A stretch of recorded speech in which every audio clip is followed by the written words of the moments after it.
स्वागत है आप सभी का अपने यूट्यूब चैनल फ्यूचर बोर्ड में। तो दोस्तों आज के इस वीडियो में मैं बताने वाला हूं क्लास 12th हिस्ट्री का काफ़ी इंपॉर्टेंट क्वेश्चन जो हर साल बोर्ड एग्जाम में पूछे जाते हैं। तो इस वीडियो को शुरू से अंत तक देखिएगा, इस वीडियो को कहीं से स्किप मत कीजिएगा और इस चैनल पर नए हैं तो चैनल को सब्सक्राइब कीजिएगा और वीडियो को लाइक जरूर कीजिएगा। तो चलिए स्टार्ट करते हैं आज का वीडियो। तो दोस्तों यहाँ पे आपका पहला नंबर प्रश्न है, गांधी जी ने असहयोग आंदोलन किस वर्ष आरंभ किया था। आपका क्वेश्चन है गांधी जी ने असहयोग आंदोलन किस वर्ष आरंभ किया था।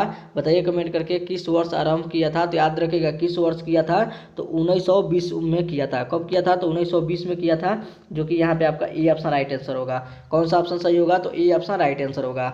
आगे बढ़ते हैं अगले नंबर प्रश्न की ओर। तो दोस्तों यहाँ पे आपका अगला नंबर प्रश्न है, सांची मध्य प्रदेश के किस जिले में स्थित है। बताइए कमेंट करके सांची मध्य प्रदेश के किस जिले में स्थित है। तो बताइए कमेंट करके किस जिले में स्थित है। तो याद रखिएगा किस जिले में स्थित है, तो रायसेन जिले में स्थित है। किस जिले में स्थित है, तो रायसेन जिले में स्थित है, जो कि यहाँ पे आपका बी ऑप्शन राइट आंसर होगा। कौन सा ऑप्शन सही होगा, तो बी ऑप्शन राइट आंसर होगा। आगे बढ़ते हैं अगले नंबर प्रश्न को। तो दोस्तों यहाँ पे आपका अगला नंबर प्रश्न है, प्राचीन भारत में धम्प की शुरुआत किस शासक ने की।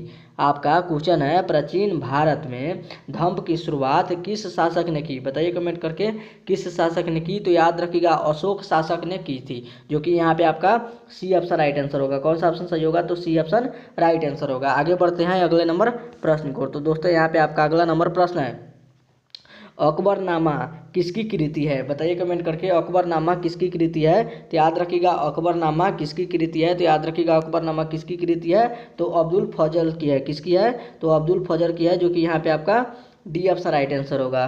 चलिए अगले नंबर प्रश्न को चलते हैं। तो दोस्तों यहाँ पे आपका अगला नंबर प्रश्न है, शेरशाह ने, आपका क्वेश्चन है, शेर शाह ने चौसा के युद्ध में किसे पराजित किया। आपका क्वेश्चन है, शेर शाह ने चौसा के युद्ध में किसे पराजित किया। बताइए कमेंट करके किसे पराजित किया। याद रखिएगा हुमायूं के पराजित किया। किसको पराजित किया, तो हुमायूं के पराजित किया, जो कि यहाँ पे आपका बी ऑप्शन राइट आंसर होगा। कौन सा ऑप्शन सही होगा, तो बी ऑप्शन राइट आंसर होगा। आगे बढ़ते हैं अगले नंबर प्रश्न को। तो दोस्तों यहाँ पे आपका अगला नंबर प्रश्न है, जहांगीर का शासनकाल कब था। बताइए कमेंट करके जहांगीर का शासनकाल कब था। तो याद रखिएगा जहांगीर का शासनकाल कब था। तो याद रखिएगा 1605 से 1627 ईस्वी तक था। कब था, तो 1605 से 1627 ईस्वी तक था, जो कि यहाँ पे आपका ए ऑप्शन राइट आंसर होगा।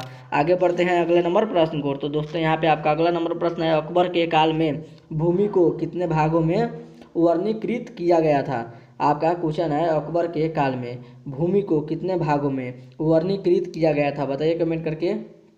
तो याद रखिएगा 4 भागों में किया गया था। कितने भागों में किया गया था, तो 4 भागों में किया गया था, जो कि यहाँ पे आपका बी ऑप्शन राइट आंसर होगा। आगे बढ़ते हैं अगले नंबर प्रश्न को। तो दोस्तों यहाँ पे आपका अगला नंबर प्रश्न है, नवरत्न किसके दरबार में थे। बताइए कमेंट करके नवरत्न किसके दरबार में थे। तो याद रखिएगा नवरत्न किसके दरबार में थे, तो अकबर के दरबार में थे। किसके दरबार में थे, तो अकबर के दरबार में थे, जो कि यहाँ पे आपका ए ऑप्शन राइट आंसर होगा। कौन सा ऑप्शन सही होगा, तो ए ऑप्शन राइट आंसर होगा। आगे बढ़ते हैं अगले नंबर प्रश्न को। तो दोस्तों यहाँ पे आपका अगला नंबर प्रश्न है, रामानंद के शिष्य कौन थे। आपका क्वेश्चन है, रामानंद के शिष्य कौन थे। बताइए कमेंट करके रामानंद के शिष्य कौन थे। तो याद रखिएगा इनमें से सभी थे। कौन थे, तो इनमें से सभी यहाँ पे आपका डी ऑप्शन राइट आंसर होगा। रैदास होगा, कबीर होगा, धन एवं पीपा होगा। क्या होगा, तो यहाँ पे आपका इनमें से सभी, यहाँ पे आपका डी ऑप्शन राइट आंसर होगा। याद रखिएगा। आगे बढ़ते हैं अगले नंबर प्रश्न को। तो दोस्तों यहाँ पे आपका अगला नंबर प्रश्न है, तलबंदी किसका जन्म स्थान है। बताइए कमेंट करके तलबंदी किसका जन्म स्थान है। तो याद रखिएगा तलबंदी किसका जन्म स्थान है, तो नानक का है। किसका है, तो नानक का है, जो कि यहाँ पे आपका बी ऑप्शन राइट आंसर होगा। आगे बढ़ते हैं अगले नंबर प्रश्न को। तो दोस्तों यहाँ पे आपका अगला नंबर प्रश्न है, जीतल क्या था। बताइए कमेंट करके जीतल क्या था। तो याद रखिएगा जीतल क्या था, तो सिक्का था। क्या था, तो सिक्का था, जो कि यहाँ पे आपका सी ऑप्शन राइट आंसर होगा। आगे बढ़ते हैं अगले नंबर प्रश्न को। तो दोस्तों यहाँ पे आपका अगला नंबर प्रश्न है, ताजमहल का निर्माण किसने करवाया। बताइए कमेंट करके ताजमहल का निर्माण किसने करवाया। तो शाहजहां ने करवाया। किसने करवाया, तो शाहजहां ने करवाया, जो कि यहाँ पे आपका डी ऑप्शन राइट आंसर होगा। आगे बढ़ते हैं अगले नंबर प्रश्न को।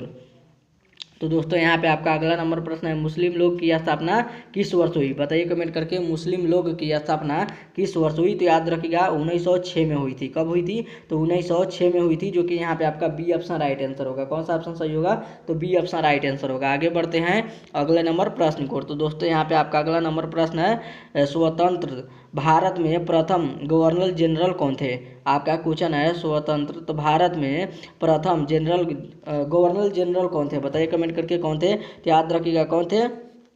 तो यहाँ पे आपका राजगोपालचारी था। कौन था? तो राजगोपालचारी था, जो कि यहाँ पे आपका ए ऑप्शन राइट आंसर होगा। आगे बढ़ते हैं अगले नंबर प्रश्न को। तो दोस्तों यहाँ पे आपका अगला नंबर प्रश्न है राष्ट्रीय कांग्रेस की प्रथम महिला अध्यक्ष कौन थी? बताइए कमेंट करके राष्ट्रीय कांग्रेस की प्रथम महिला अध्यक्ष कौन थी? तो याद रखिएगा कौन थी, तो यहाँ पे आपका एनी बेसेंट थे। कौन थे? तो एनी बेसेंट थे, जो कि यहाँ पे आपका ए ऑप्शन राइट आंसर होगा। आगे बढ़ते हैं अगले नंबर प्रश्न को। तो दोस्तों यहाँ पे आपका अगला नंबर प्रश्न है द्वितीय विश्व युद्ध कब आरंभ हुआ था? आपका क्वेश्चन है द्वितीय विश्व युद्ध कब आरंभ हुआ है? बताइए कमेंट करके कब आरंभ हुआ है, तो याद रखिएगा 1 दिसंबर, यहाँ पे आपका 1 सितंबर 1939 को हुआ है। कब हुआ है? तो 1 सितंबर 1939 को हुआ है, जो कि यहाँ पे आपका सी ऑप्शन राइट आंसर होगा। आगे बढ़ते हैं अगले नंबर प्रश्न को। तो दोस्तों यहाँ पे आपका अगला नंबर प्रश्न है पाकिस्तान एक स्वतंत्र राष्ट्र के रूप में कब अस्तित्व आया? बताइए कमेंट करके कब अस्तित्व आया, तो याद रखिएगा कब अस्तित्व आया था। तो 14 अगस्त 1947 में आया था। कब आया था? तो 14 अगस्त 1947 में आया था, जो कि यहाँ पे आपका सी ऑप्शन राइट आंसर होगा।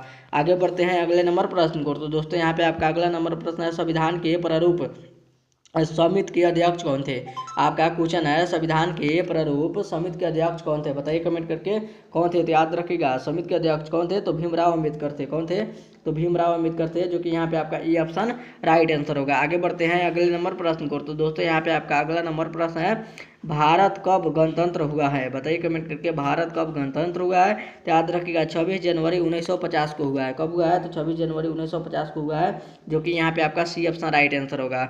आगे बढ़ते हैं अगले नंबर प्रश्न को। तो दोस्तों यहाँ पे आपका अगला नंबर प्रश्न है पाकिस्तान का पहला प्रधानमंत्री कौन था? बताइए कमेंट करके पाकिस्तान का पहला प्रधानमंत्री कौन था, याद रखिएगा लियाकत अली था। क्या था? तो लियाकत अली था, जो कि यहाँ पे आपका बी ऑप्शन राइट आंसर होगा। और ये था आपका वीडियो का लास्ट क्वेश्चन। तो उम्मीद करते हैं वीडियो आप सभी को बहुत ही अच्छा लगा होगा। तो इस वीडियो में जाते जाते इस वीडियो को जरूर एक लाइक कर दीजिएगा और चैनल पर नए चैनल को सब्सक्राइब जरूर कीजिएगा। तब तक मिलते हैं अगले वीडियो में, तब तक bye bye, thank you for watching. मिलते हैं अगले वीडियो में।